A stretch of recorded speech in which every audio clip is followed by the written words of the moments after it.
আসসালামু আলাইকুম ওরহমতুল্লাহ। সুপ্রিয় শিক্ষার্থীবৃন্দ, আজকে আমরা কথা বলতে যাচ্ছি যোগাশ্রয়ী সমাবেশ, নির্ভরশীলতা ও অনির্ভরশীলতা। এটা হচ্ছে লিনিয়ার অ্যালজেব্রা চ্যাপ্টার 5-এর বি। তো আমরা আজকে উদাহরণ 3 সমাধান করব ইনশাআল্লাহ। তো উদাহরণ 3-এ বলা আছে যে এত অর্থাৎ 3,9, -4, -2 এই ভেক্টরটা যদি এত ভেক্টর এত এবং এত ভেক্টরগুলোর যোগাশ্রয়ী সমাবেশ রূপে প্রকাশ করা যায় কিনা এটা আমাদেরকে এখন নির্ণয় করতে হবে বা নির্ধারণ করতে হবে যে এই তিনটি ভেক্টরকে এই ভেক্টরের যোগাশ্রয় অর্থাৎ এই ভেক্টরটাকে এই তিনটি ভেক্টরের যোগাশ্রয়ী সমাবেশ রূপে প্রকাশ করা যায় কিনা এটা আমাদেরকে দেখতে হবে। তো যোগাশ্রয়ী সমাবেশ কি সেটা আগে আমাদেরকে বুঝতে হবে। তো সেটা বোঝানোর জন্য তাহলে যোগাশ্রয়ী সমাবেশ যদি ভি একটি ভেক্টর জগৎ হয় এবং এই ভেক্টর জগতে যদি কতগুলো ভেক্টর থাকে, যেমন যদি v1, v2, v3 ইত্যাদি যদি vn পর্যন্ত যদি এই ভেক্টর জগতের মধ্যে যদি থাকে বা এই ভেক্টর জগৎ থেকে যদি আমরা এই ভেক্টরগুলো নেই, তাহলে এটাকে এইভাবে যদি আমরা লিখি যে এই প্রত্যেকটা হচ্ছে ভেক্টর, এগুলো হচ্ছে সব ভেক্টর, আর ভি হচ্ছে ভেক্টর জগৎ। তাহলে ইউ যদি একটা ভেক্টর হয় যেটা এই ভি ভেক্টর জগতের মধ্যে অবস্থিত একটা যদি ভেক্টর হয়, যেখানে ইউকে আমরা যদি কোনো এভাবে যদি প্রকাশ করতে পারি যে এই ভেক্টরগুলোকে কোনো স্কেলার রাশি দিয়ে যদি আমরা গুণ করি, তাহলে সেই গুণফলটার সমষ্টি হবে ইউ। অর্থাৎ যদি আমরা এরকম করে গুণ করতে পারি যে হচ্ছে alpha 1 v1 plus alpha 2 v2 plus এভাবে আলফা এন ভিএনকে এইভাবে যদি আমরা প্রকাশ করতে পারি, যেখানে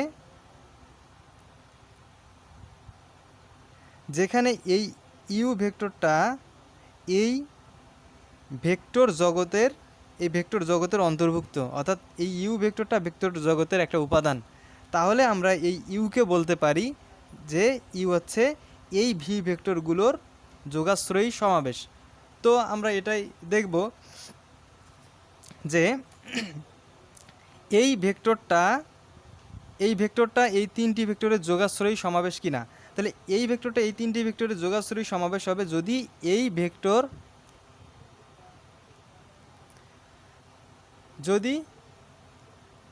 এই ভেক্টরগুলোকে আমরা কোনো স্কেলার দিয়ে যদি আমরা গুণ করে তার সমষ্টিকে যদি আমরা এত প্রমাণ করতে পারি সমষ্টি সমান, তাহলে বুঝবো যে এই ভেক্টরটা হচ্ছে এই তিনটি ভেক্টরের যোগাশ্রয়ী সমাবেশ।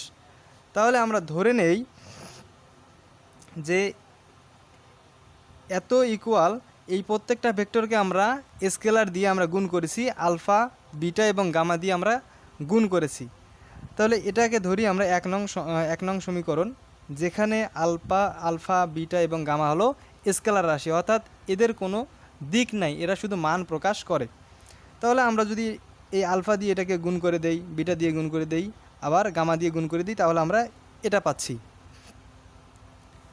তাহলে এখন আমাদের ভেক্টরের যোগের ক্ষেত্রে আমাদের এরকম করে যোগ করতে হবে যে এখানে প্রথম পদের সাথে এই সবগুলো প্রথম পদের যোগ, আবার দ্বিতীয় পদের সাথে সবগুলো দ্বিতীয় পদ যোগ, তারপর তৃতীয় পদের সাথে সবগুলো তৃতীয় পদ যোগ, এবার চতুর্থ পদের সাথে সবগুলো চতুর্থ পদ যোগ করে আমরা প্রত্যেক যোগকে আলাদা আলাদাভাবে কমা দিয়ে আমরা একটা সেট হিসেবে লিখব। তাহলে আমরা প্রথমে এই আলফা এর সাথে তার পরের অংশটার আমরা প্রথম পদকে যোগ করব, আলফা যোগ 2 বিটা, তারপর পরেরটার ক্ষেত্রে 2 গামা। তাহলে এটাকে আমরা কমা দিয়ে লিখলাম। তারপর পরেরটার ক্ষেত্রে -2 আলফা প্লাস 3 বিটা, তারপর মাইনাস গামা। তারপরেরটার ক্ষেত্রে যেহেতু এখানে প্রথম পদ শূন্য, অর্থাৎ আলফা এর এখানে জায়গাটা শূন্য, সুতরাং এটা শূন্য লিখলেও হবে, না লিখলেও হবে। তাহলে এখানে আমরা পাচ্ছি যে মাইনাস বিটা প্লাস 2 গামা। পরেরটার ক্ষেত্রে 3 আলফা প্লাস এখানে আছে 0, তাহলে জিরোটা আমরা যদি না লিখি তাহলে সরাসরি আমরা লিখতে পারি প্লাস গামা। তাহলে আসি আমরা, এখন আমরা এই রাশিটা এখান থেকে পেলাম। তো এখন যদি আমরা ডান পক্ষ এবং বাম পক্ষ বা উভয় পার্শ্ব যদি আমরা সমীকৃত করি, অর্থাৎ যদি দুই পক্ষ আমরা সমান দেখাই, তাহলে আমরা লিখতে পারি যে এই সমীকরণটার মান হচ্ছে 3, এই সমীকরণটার মান হচ্ছে 9, এই সমীকরণটার মান হচ্ছে -4, আর এই সমীকরণটার মান হচ্ছে -2।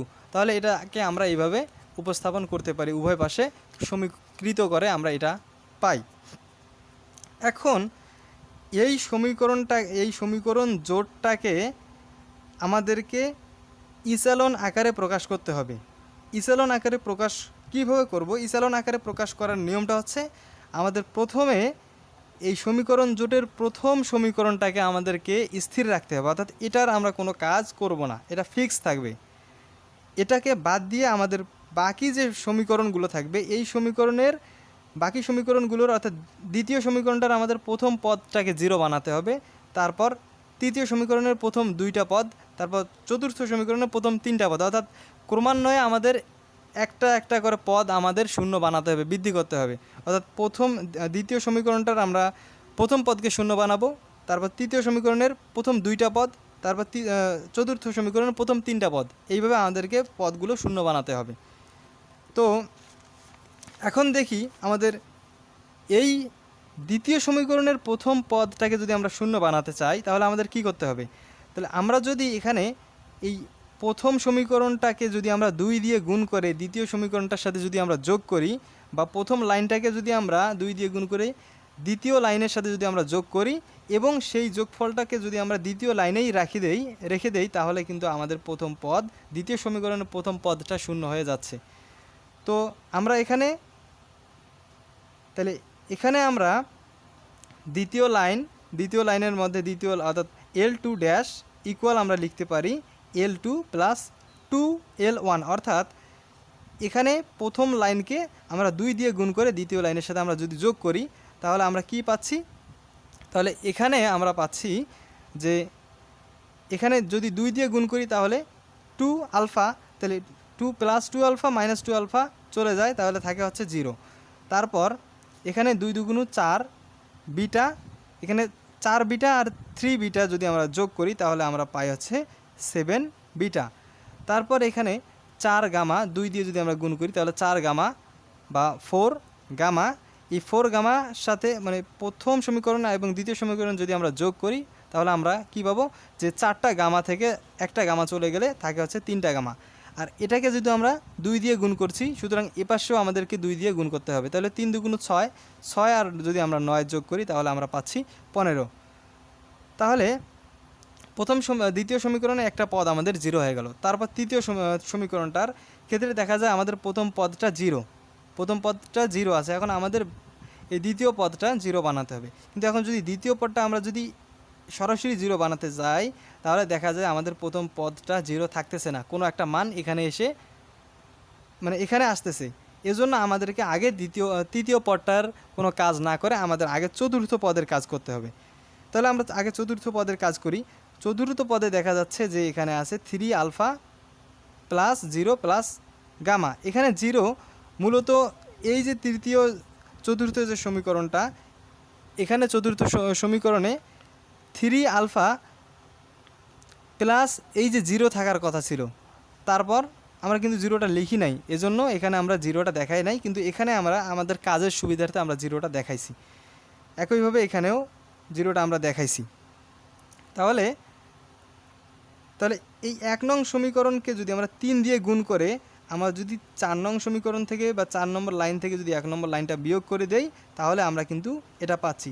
তো কিভাবে, যে আমরা এখানে 3 দিয়ে 1 নং লাইনটাকে বা প্রথম লাইনটাকে আমরা গুণ করে চতুর্থ লাইন থেকে আমরা বিয়োগ করে দিয়েছি। অর্থাৎ যদি এটাকে আমরা 3 দিয়ে গুণ করি তাহলে 3 আলফা, তাহলে 3 আলফা থেকে 3 আলফা যদি বিয়োগ হয়ে যায় মানে প্লাস 3 আলফা থেকে এখানে যখন আমরা বিয়োগ করব তখন মাইনাস 3 আলফা হবে, তাহলে এই পদটা শূন্য হয়ে যাচ্ছে। তারপর এখানে যদি 3 দ্বারা আমরা গুণ করি 3 দুগুণ 6, এই 0 থেকে 6 বিয়োগ করলে থাকে হচ্ছে -6 -6 বিটা। তাহলে এখানেও যদি আমরা 3 দিয়ে গুণ করি তাহলে 3 দুগুণ 6, তাহলে মানে 6টা গামা থেকে যদি একটা গামা বাদ দিই তাহলে মানে এখানে 6টা গামা যখন আমরা বাদ দেবো তখন এটা 6-এর সামনে আসবে হচ্ছে মাইনাস, যার কারণে এখানে আমাদের মাইনাস চিহ্নটা চলে আসছে, অর্থাৎ -5 গামা। তাহলে এখানে কি করেছি আমরা 3 দিয়ে গুণ করেছি, তাহলে 3 3 9, এখানে যদি আমরা বিয়োগ করি তাহলে -9 এবং -2 হয়ে যাচ্ছে -11। তাহলে আমরা বাকি অংশটা দেখতেছি। তাহলে বাকি অংশটার ক্ষেত্রে আমরা কি লিখতে পারি, যে বাকি অংশটার ক্ষেত্রে আমাদের এখন এই বিটার এখন আমাদের কাজ করতে হবে। আমরা কিন্তু প্রথমে এটার কাজ করি নাই, কারণ এই পদটা শূন্য আগে থেকেই ছিল। তো এখন আমরা এই কাজটার অর্থাৎ তৃতীয় সমীকরণের কাজটা করব। তো তৃতীয় সমীকরণে যদি আমরা কাজ করতে যাই তাহলে আমাদের কি করতে হবে, এই তৃতীয় সমীকরণটাকে যদি আমরা 7 দিয়ে গুণ করে দ্বিতীয় সমীকরণের সাথে যদি আমরা যোগ করে দেই, তৃতীয় সমীকরণকে 7 দিয়ে গুণ এবং দ্বিতীয় সমীকরণের সাথে যোগ করে যোগফলটা যদি আমরা তৃতীয় সমীকরণে রাখি তাহলে কিন্তু আমরা এটা পেয়ে যাচ্ছি। অর্থাৎ আমাদের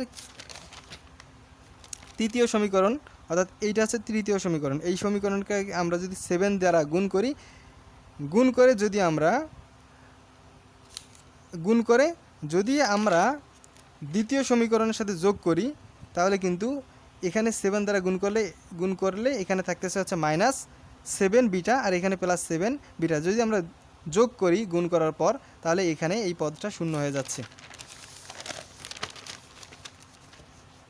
তাহলে আমরা লিখতে পারি তাহলে এই পদ শূন্য, কিন্তু এখানে 7 দ্বারা গুণ করে আমাদের যোগ করার কারণে এখানে আমাদের হয়ে গেছে 17 গামা, এবং অপর পাশে একইভাবে কাজ করলে এখানে থাকতেছে হচ্ছে -13। তো একইভাবে আমরা এই কাজটাই করব, যে এইদিকে আছে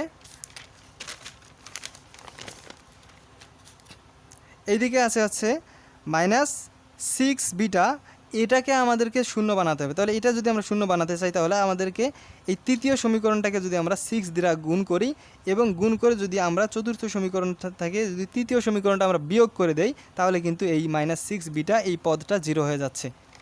তাহলে আমরা এটা যদি ওই কাজটা করি যে তৃতীয় সমীকরণটাকে আমরা 6 দ্বারা গুণ করে আমরা চতুর্থ সমীকরণটাকে যদি বিয়োগ করে দেই তাহলে আমরা পাচ্ছি, এবং বিয়োগফলটা আমরা চতুর্থ সমীকরণেই রাখবো, তাহলে আমরা পাচ্ছি এই পদটা 0। কিন্তু বাকি কাজটুকু করার জন্য এগুলোর মান চলে আসছে।